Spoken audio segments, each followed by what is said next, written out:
Assalamualaikum warahmatullahi wabarakatuh. Alhamdulillahilladzi amarana bittaqwa wa nahana 'anit tiba'il hawa. Asyhadu an la ilaha illallah wa asyhadu anna Muhammadan 'abduhu wa rasuluh sallallahu alaihi wasallam. Qala Allah Ta'ala fi kitabihil karim wa bihi yahtadil muhtadun. A'udzu billahi minasyaitonir rajim. Bismillahirrahmanirrahim. Rabbi habli hukma wa alhiqni bis salihin waj'alni lisana sidqin fil akhirin. Sadaqallahul azim. Bapak-bapak, ibu-ibu, saudara-saudara jamaah zuhur Masjid Raya Syekh Khatib Al-Minangkabawi, Sumatera Barat, rahimakumullah.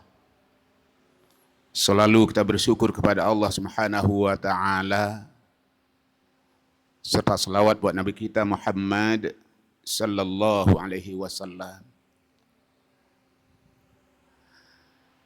Kita sudah selesai menjalankan ibadah yang syarat dengan nilai dan hikmah. Yang pertama adalah salat Idul Adha. Yang kedua, penyembelihan korban, dan yang ketiga, bagi saudara-saudara kita yang mampu menjalankan ibadah haji, insya Allah sekarang sudah mulai sebagiannya pulang ke kampung halaman. Mudah-mudahan haji mereka itu adalah haji mabrur. Amin ya rabbal alamin. Maka setelah ini, apa yang harus kita kerjakan? Setelah 3 macam ibadah itu, untuk menatap masa depan yang lebih baik. Karena masa depan itu belum tentu baik, tapi kita mendambakan bagaimana masa depan itu menjadi baik. Karena itu kita juga terlepas berbicara tentang sosok figur teladan umat sepanjang masa.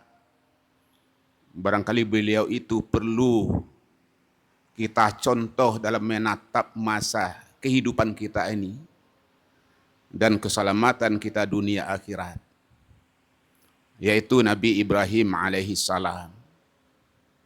Dalam Al-Quran kita temukan kata-kata uswatun hasanah 3 kali. Yang pertama dalam surat Al-Ahzab ayat 21, itu ditujukan kepada Nabi Muhammad sallallahu alaihi wasallam. Yang kedua adalah dalam surat Al-Mumtahanah ayat 4, dan yang ketiga Al-Mumtahanah ayat 6. Yang 2 itu adalah keteladanan Nabi Ibrahim alaihissalam. Maka untuk itu kita coba menapak kembali, melihat apa-apa yang perlu kita teladani beliau dalam membangun kehidupan kita di muka bumi dan kebahagiaan kita di akhirat kelak. Yang pertama, dari kehidupan dunia ini, dia sangat mendambakan bagaimana negeri aman. Beliau berdoa, wa idh qala Ibrahimu rabbi ja'al hadza baladan amina. Ibrahim berkata, ya Tuhan kami, jadikanlah negeri ini negeri yang aman. Artinya Nabi Ibrahim itu sangat peduli dengan keamanan, ketentraman di muka bumi ini. Maka kepada kita dihadapkan hari ini berbagai hal-hal yang kurang menyenangkan. Terjadinya penodongan, begal, pencurian, kegaduhan di jalan-jalan raya. Dan kita harus mampu bagaimana mengatasi ini sehingga negeri ini jadi aman. Kalau hanya kegaduhan selalu terjadi, tidak akan mungkin ketenangan hidup tidak didapati. Yang kedua, beliau itu sangat mendambakan bagaimana kemakmuran terwujud di muka bumi. Warzuqhum minas samarat. Dia doakan kepada Allah, beri rizkilah mereka itu berupa buah-buahan. Artinya kemakmuran, kesejahteraan ini sangat beliau dambakan. Artinya apa? Kita juga harus berusaha, berupaya bagaimana kehidupan kita ini makmur, sejahtera. Tentunya kita tidak cukup hanya dengan berpangku tangan, tapi adalah bekerja keras. Bagaimana kerja kerasnya Nabi Ibrahim yang luar biasa. Hamba Allah yang majum rahimakumullah. Kemudian dalam menghadapi tantangan dan kesulitan hidup, apalagi mendakwahkan, menegakkan kalimat tauhid di muka bumi, beliau bukan hanya bergerak dengan emosional, tetapi beliau bermunajah kepada Allah Subhanahu wa taala. Dalam surah Asy-Syu'ara ayat 83 yang kita baca tadi, beliau minta kepada Allah, Rabbi habli hukma. Ya Allah, berilah saya hikmah. Kata-kata hukman dalam ayat itu maknanya adalah hikmah. Dalam Al-Quran kita temukan kata-kata hikmah 20 dan kata-kata hukman dengan makna hikmah 7. Berarti kata-kata hikmah dalam Al-Quran itu adalah 27. Yang dia minta Ibrahim kepada Allah adalah hikmah. Apa makna hikmah di sini? Al-aqlu wal fatana. Cerdas berpikir, mampu menghadapi masalah. Ini di antara makna hikmah. Karena dari yang 27 itu bukan satu makna hikmah, tapi bukan pula 27. Ada yang sama, ada yang berbeda. Hikmah yang diminta oleh Ibrahim kepada Allah adalah bagaimana cerdas berpikir, mampu menghadapi masalah. Cerdas berpikir, tidak pandai mengatasi masalah, itu namanya bukan hikmah. Banyak doktor, banyak profesor, cuma dia tahu dengan teori-teori, tapi ada berbagai masalah yang perlu diatasi, tidak mampu dia menghadapi, itu namanya bukan hikmah. Hikmah itu cerdas berpikir dan mampu menghadapi masalah. Inilah beliau minta kepada Allah. Rupanya doanya dijabah oleh Allah Subhanahu wa taala.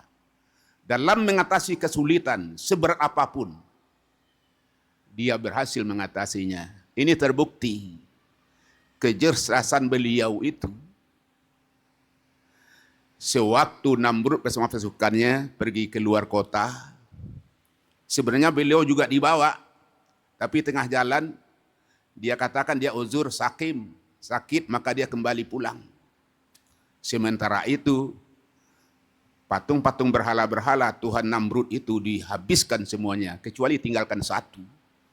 Inilah kecerdasan Ibrahim, hikmah yang Allah berikan, dan ini langkah Ibrahim nanti. Andai kata ada berdebat dengan Namrud, maka dijadikan patung yang tinggal satu itu jadi alasan kuat nanti bagaimana untuk mengalahkan Namrud. Rupanya Namrud bersama pasukannya sudah pulang, dilihatnya patung-patung sudah berantakan. Man fa'ala hadza bihalitina? Siapa pelakunya ini? A anta fa'alta hadza bihalitina Ibrahim? Diinterogasi Ibrahim ini oleh Namrud, benarkah engkau yang melakukan menghancurkan Tuhan-Tuhan kami ini, Ibrahim. Kecerdasan Ibrahim di sini nampak. Bal fa'alahu kabiruhum hadza fas'aluhum in kanu yantiqun. Barangkali yang melakukan ini Tuhan adalah yang besar itu, yang masih tinggal satu itu. Tanyalah kalau dia bisa menjawab. Mendengarkan jawaban Ibrahim seperti itu, mereka kecewa. Panakasu, mereka itu menekur dalam hatinya, alangkah bodohnya Ibrahim. Dia katakan, Ibrahim, apakah mungkin dia menghancurkan teman-temannya, dia tidak pandai ngomong. Disinilah Ibrahim mengatakan, afata'buduna min dunillah ma la yanfa'ukum syai'an wa la yadurrukum. Apakah kalian menyembah selain Allah, Tuhan-Tuhan kalian yang tidak bisa mendatangkan manfaat dan tidak bisa menghindarkan mudarat? Uffin lakum lima ta'buduna min dunillah. Celaka kalian semua dan apa-apa yang kalian sembah selain Allah. Dalam debatan ini, walaupun dia sendiri, semuanya adalah pengikutnya itu adalah musyrik, tetapi mereka tidak mampu menjawab, tidak mampu membantah setelah Nabi Ibrahim menyampaikan argumentasi yang kuat untuk mengalahkan mereka. Apa yang kita ambil di sini, Ibrahim itu dia diberikan oleh Allah hikmah, kemampuan, berani menghadapi tantangan dan kesulitan. Dia sendiri tapi mampu menghadapi lawan musuh, semuanya adalah lawannya. Itu dikatakan hikmah. Mampu berdebat, bisa mengalahkan orang, mampu mengatasi masalah. Dia sendirian tapi bisa mengalahkan orang semua. Kalau kita banyak, tapi tidak mampu ngomong. Itu bukan hikmah. Kita banyak, tapi tidak pandai ngomong. Yang ngomong orang yang banyak, kita diam. Berarti kita tidak diberikan hikmah oleh Allah Subhanahu wa Ta'ala. Maka hikmah itu perlu diminta kepada Allah Subhanahu wa Ta'ala. Tentu dengan syarat-syarat yang ditentukan pula. Jamaah zuhur rahimakumullah, berikutnya kita lihat lagi. Nabi Ibrahim, teladan bagi kita untuk menapak masa depan yang lebih baik adalah beliau memikirkan regenerasi. Generasi penerus untuk mendakwahkan ajaran tauhid di muka bumi. Sudah dia coba, sudah sampai 80 tahun usianya. Berdakwah menghadapi orang-orang musyrik. Bukan berarti gagal, tapi tidak satu pun yang mau mengikuti beliau. Dia berpikir, kalau kita hanya mengharapkan orang lain untuk membantu kita, kecil kemungkinan. Karena sudah sekian tahun lamanya, tidak ada yang mengikutinya. Maka dia berpikir, kalau begitu, yang akan menyambung, yang akan mendakwahkan kalimat tauhid di muka bumi, adalah dari darah dagingku sendiri. Maka usia 80 tahun nikah dia dengan Siti Sarah. Namun tidak dapatkan anak. Dilihat oleh Siti Sarah suami yang seperti itu, maka dia rela dimadu. Maka nikahlah dia dengan Siti Hajar. Mendapatkan seorang anak yang bernamanya Ismail. Ismail sengaja diantarkan jauh-jauh mulai dari Palestina sampai ke Sam, sampai ke Mekah Al-Mukarramah. Inda Baitikal Muharram. Di samping rumah yang dihormati, Masjidil Haram. Diantarkan anak dan istri jauh-jauh ke sana. Tujuannya apa? Adalah mendidik Ismail dengan tauhid yang akan menyambung, yang akan meneruskan dakwah beliau. Apa artinya?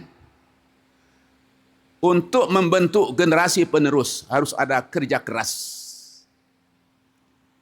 Tidak cukup hanya dengan ala kadar. Nabi Ibrahim jauh-jauh diantarkan anaknya ke Makkah Al-Mukarramah supaya dia dididik, supaya dia bisa mempelajari agama yang benar, agama tauhid di muka bumi. Artinya apa? Beliau teladan bagi kita, mendidik generasi harus kerja keras. Tidak cukup hanya dengan, kalau sekarang istilahnya dengan TPQ. Belum cukup, itu awal. Awal kalam permulaan kata, mulai belajar anak kita masalah agama di TPQ. Itu formula tingkat awal. Tetapi sebenarnya ini perlu terus menerus. Bukan hanya sekarang membaca lagi.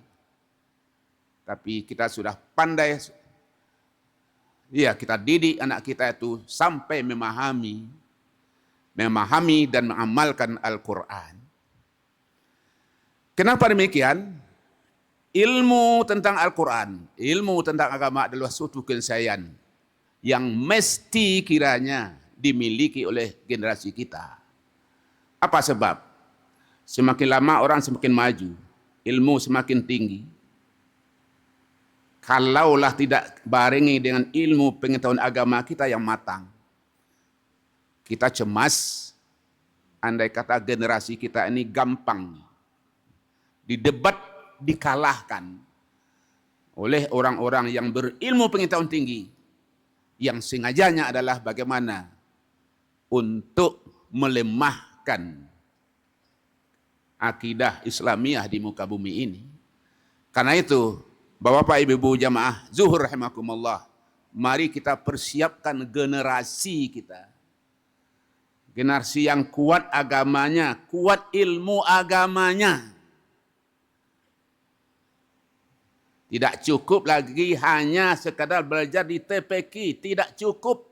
Itu awal, langkah pertama. Tetapi harus sampai selama hayat di kandung badan. Utlubul ilma minal mahdi ilal lahdi. Sekarang sudah banyak lembaga-lembaga untuk menampung anak-anak kita. Mari kita kerja keras. Dan ikut orang tuanya adalah untuk memberikan motivasi kerja keras. Kalaulah ini tidak terlakukan, yakinlah tantangan semakin berat. Kita cemas generasi kita akan terombang-ambing, akan mudah dikendalikan oleh keyakinan-keyakinan agama lain. Sementara kita sudah yakin agama yang benar adalah agama tauhid. Innad dina indallahil Islam. Bapak Ibu jamaah zuhur rahimakumullah, mudah-mudahan sedikit yang kita sampaikan ini berkah buat kita. Mari kita tata masa depan dengan cara yang lebih baik. Kita jadikan Nabi Ibrahim itu sebagai contoh teladan bagi kita, di samping Nabi kita Muhammad sallallahu alaihi wasallam. Mudah-mudahan berkat. Banyak maaf. Wassalamualaikum warahmatullahi wabarakatuh.